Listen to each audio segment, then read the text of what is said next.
A security consulting group, Beacon Security and Intelligence Limited, said crime wave in the country is on the rise, with 812 people killed and 855 citizens abducted in March alone.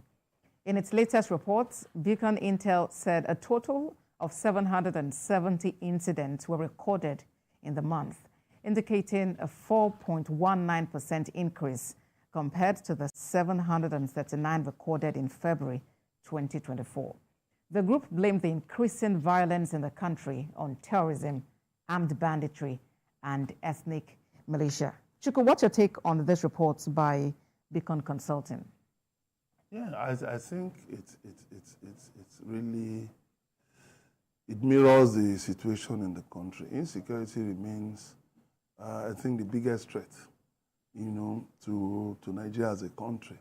Because like we say, there's an African proverb that says, where there's life, there's hope. Yes, hunger is also a problem. But you see, a man or a woman who is alive has hope that somehow or the other,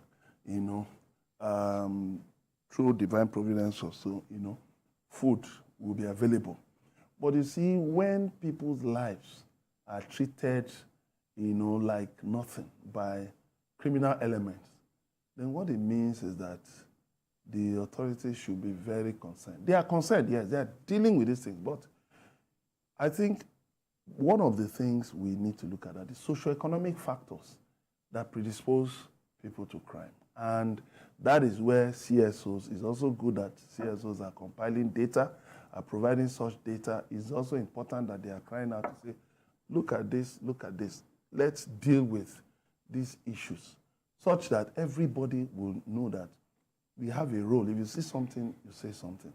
And then we don't condone crime because our person is involved, because somebody from our ethnic group or the region is involved. A crime is a crime, and it must be condemned. So let us continue to encourage CSOs. CSOs have a big role to play in ensuring that the society, that crime is brought to the barest minimum. We are not traditionally a country of criminals. But there's no country in the world, I think, that has in its anthem, that we're a country of criminals. There's no country in the world. So definitely Nigeria can't be aspiring to be such a place. Definitely not. Yeah. Well, Jide, let's get your views on this. It's really troubling that insecurity clearly is getting worse. And the facts speak for themselves. If we had, in the month of February, we had 654 cases of kidnapping, and then in March, it rose to 855. Then we should be really concerned. And across all the metrics that they used, there was significant increase in crime. Of course, the abduction of those school children in Kaduna must have played a big part. But it is clear that we need to do better at protecting our people, especially from armed bandits, because armed banditry is on the rise, and it's because kidnappers often get away with their crime. The armed robbery is no longer fashionable. It's too risky. But a lot of people get involved in kidnapping, and they make good money, and they don't get caught because we continue to use 19th century methods to deal with the situation. We need to deploy technology. Technology will help us be able to pinpoint the location of bandits and deal decisively with them. We'll need to be more aggressive. I demanded for an all-out war I hate reading that we are not at war. Of course, we are at war. War does not necessarily have to be brought to your door, all the way from maybe another country before you know that you are at war. Because a civil war, for example, is a war. These bandits have declared war on our country, and we can't continue to use methods that suggest that we are even indulging them.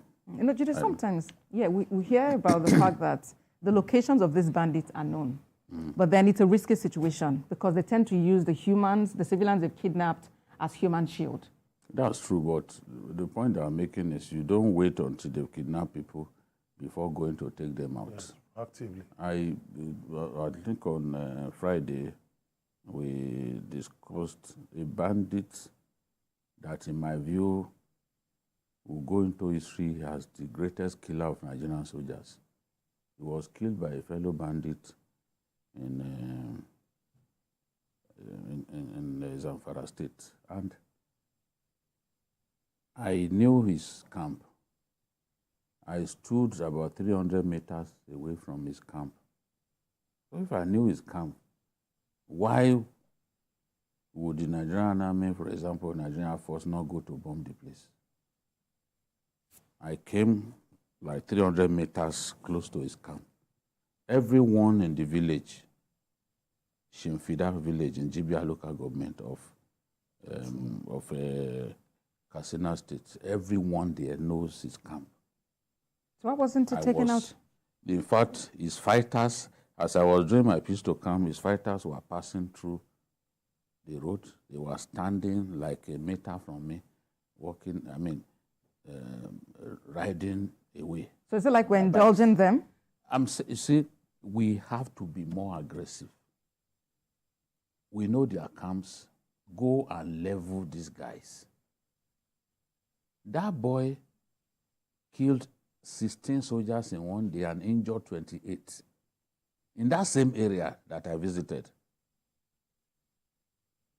Yet, there was no vengeance on the part of the Nigerian army. In fact, on this program, I came on this program one day and I said, I'm alarmed that he killed 16 soldiers. Out of these 16 servicemen, 3 were officers. Wow. Major, lieutenant, colonel. Yet we did not avenge the killing. I came here on the particular day to say, what's going on? Why wouldn't we avenge it? And we can avenge. They ambushed them. There were troops, who were on foot, and then his men ambushed them and wasted them. It took a fight between him and another bandit, Dankremi, Kachala Dankremi, before the guy was eventually exterminated. Because Dankremi killed him. They had a quarrel. He accused Dankremi of stealing livestock belonging to his relation.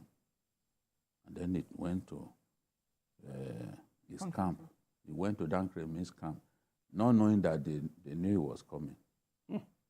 So they killed him.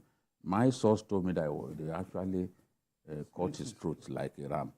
But some other accounts said he was shot because there was a gun battle that lasted for hours between them. Well, the point I'm making is all these big bandits in the north, whether it's Bello Tuji or Kachala or Dogogide, they have camps. And their camps are known. The camps are known. In fact, Bello Tuji at a point was even attending Jumat prayers. I don't know if he has stopped. So let's talk about the communities involved. I mean, residents in those villages. People will be scared. Like people to talk. No, they talk. But the thing, sometimes too, they pay heavily. Or these guys will come back and waste. The last killing of people in Gaydam local government by Boko Haram, it was because they suspected that the residents told troops about their movement, and the troops went after them and took them out. That's why they came back and killed more than 40 people of that village. So I don't think that, I don't want to believe that our people don't give information. I am asking for an all-out war against them. That is the solution. Otherwise, we could see that in the month of April, this could go up. Yes. These guys don't think that they should give up banditry because they are making a lot of money. The kind of money that they made from those train passengers of 2 years ago, March 28. You can't believe it. One person, they took 100 million per head. And people, I know a person here in Lagos that the company said, okay, we are going to put down 60 million. You, his friends, go and raise the remaining 40 million. I know, out of those victims. And all of that in the face of a difficult environment, economic environment. And with the directive not to even make payments, I mean, not to pay ransom. No, the law is there, but people will not obey the law. When the life is at stake, do you think, if, let's pray it doesn't ever happen.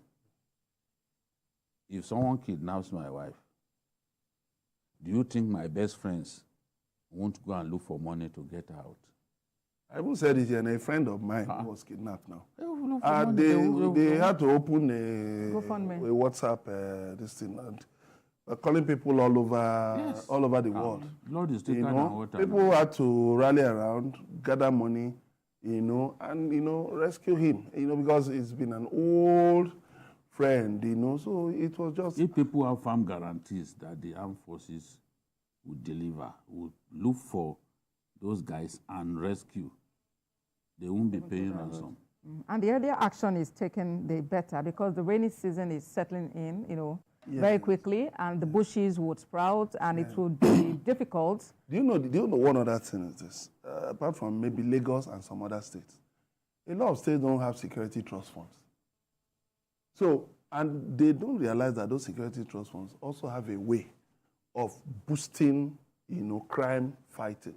So instead of people paying ransoms, if people are encouraged to support those security trust funds, yes, the responsibility of government to fund the fight against security. But in a situation like ours, people will gladly donate to security trust funds. If they are sure that the firepower of the government, through the security agency will be so intense as to dismantle all this. Government can even introduce taxes. You can tax luxury items and set aside some of the funds to boost security. It's not a bad idea at all. All right. And we just have to protect our people. These figures are troubling, and it suggests that we still have a long way to go. I think companies are paying this. There's this for this police trust fund. I think they are paying tax. There's some 0.something%, 0.something%, of that companies. I think companies pay. No, it depends on the states. States have their different modules they adopt. The big companies in Lagos are actively involved in funding the security trust fund. And no, I think it's a federal something. No, which is tax. When companies pay company tax, I think there's a federal. Tax. I know that for the police, the part of the, I don't know if they eventually. I think President Buhari signed. I don't know whether it's been passed into law. All right. I'm not sure. All right, but it will have been a good way to fund the police. I know they went far, just like even the NYC. Part of the, the NYC trust fund too. Part of company taxes ought to go to funding the NYC trust fund, so that as people are coming out of NYC, the skills that they learned in the camp, because they usually train people in the camp, they can then be given some money to go and start. Yeah. But that one, has not been passed into law. I don't know what happened along the way. All right, gentlemen, let's look at another issue. There is no